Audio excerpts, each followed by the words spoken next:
উত্তরণ সংস্থা কর্তৃক প্রকাশিত অবকাশ পত্রিকা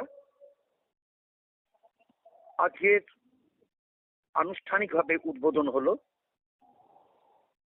কিশোর কবি সুকান্ত ভট্টাচার্যের জন্ম শতবর্ষ উপলক্ষে আজ ৮০তম স্বাধীনতা দিবসে উদ্বোধন হলো শতবর্ষের সুকান্ত, একটা সুন্দর একটা পত্রিকা।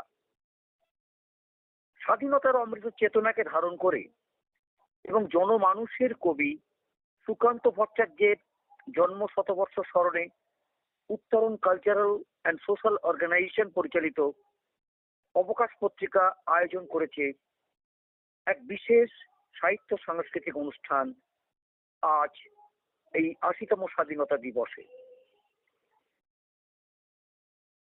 মাত্র ২১ বছর তার যে সংক্ষিপ্ত জীবনের যে কবি সুকান্ত বাংলা সাহিত্যে যে অসাধারণ অবদান রেখে গিয়েছেন তা যে আজও প্রাসঙ্গিক, সেটাই প্রমাণ করলো যে সত্যি সুকান্ত আজও প্রাসঙ্গিক।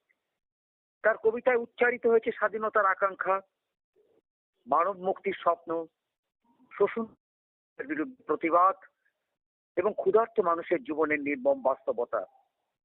তার কলম আমাদের শেখায় মানবিকতা, সংগ্রাম ও নতুন সমাজ নির্মাণের দৃঢ় প্রত্যয়।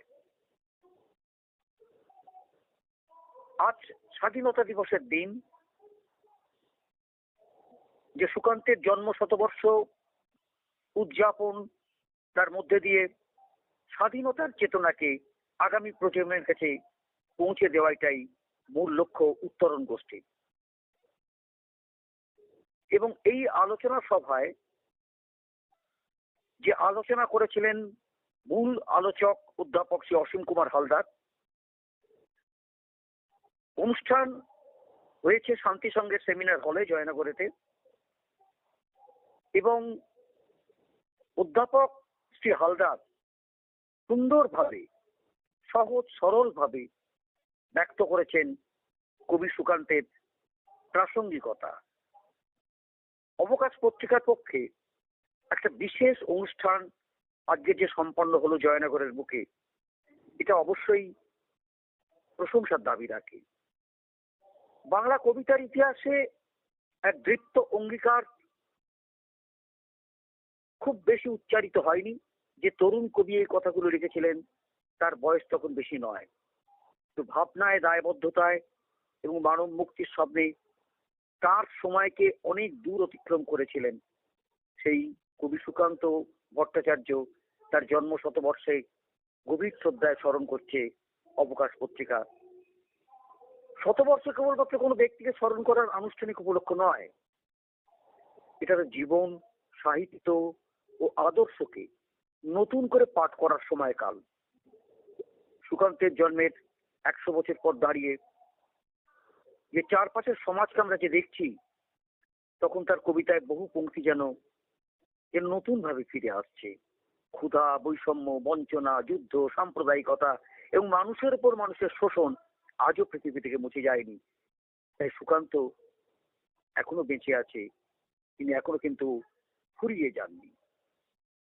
যে বিশেষ সংখ্যাটা প্রকাশ হলো, সেই উদ্দেশ্যে সম্পাদক শ্রীকান্ত চক্রবর্তী অবকাশ পত্রিকার এই সুকান্ত জন্ম শতবর্ষের যে বিশেষ সংখ্যায় তার সম্পাদকীয় কলমে সুন্দরভাবে একটা কথা বলেছেন, যে সুকান্তের সাহিত্য পাঠে একটা গুরুত্বপূর্ণ প্রশ্ন বারবার ফিরে আসে। তার রচনায় যে তীব্র সময় চেতনা, মৃত্যু চেতনা এবং দ্রুত উচ্চারণের প্রবণতা লক্ষ্য করা যায়, তা কি তার স্বল্পায়ুর কোনো অন্তর্দৃষ্টির ইঙ্গিত বহন করে? এই প্রশ্নের সরাসরি ঐতিহাসিক উত্তর পাওয়া যায় না। তবে তার কবিতায় সময়ের অপ্রতুলতা, অসমাপ্ত কাজের তাগিদ এবং ভবিষ্যৎ প্রজন্মের প্রতি দায়বদ্ধতার যে গভীর অনুভব প্রকাশিত হয়েছে, তা বিশেষভাবে লক্ষণীয়। যক্ষার মতো দুরারোগ্য ব্যাধি ঝঙ্কে দীর্ঘ সংগ্রাম তার জীবনবোধকে নিঃসন্দেহে গভীরতর করেছিল। এই যক্ষা দুরারোগ্য যে ব্যাধি, সেটা কিন্তু সুকান্ত আক্রান্ত হয়েছিলেন খুব অল্প বয়সেই, এবং সেই অভিজ্ঞতা তার কবিতায় মৃত্যুকে রোমান্টিক রূপে নয়, বরং জীবনের মূল্য আরো তীব্রভাবে উপলব্ধির এক অনিবার্য প্রেক্ষাপট হিসেবে প্রতিষ্ঠিত করেছে। এবং এই যে বিশেষ সংখ্যা, এর প্রকাশের মূল উদ্দেশ্য সম্পর্কে শ্রীকান্ত চক্রবর্তী বললেন, এর মূল উদ্দেশ্য সুকান্ত ভট্টাচার্যকে পাঠ্যসূচি নির্ভরতার সীমাবদ্ধ পরিচয় থেকে মুক্ত করে তার সাহিত্য চিন্তার বহুমাত্রিক রূপকে নতুন ভাবে অনুধাবনের সুযোগ সৃষ্টি করা।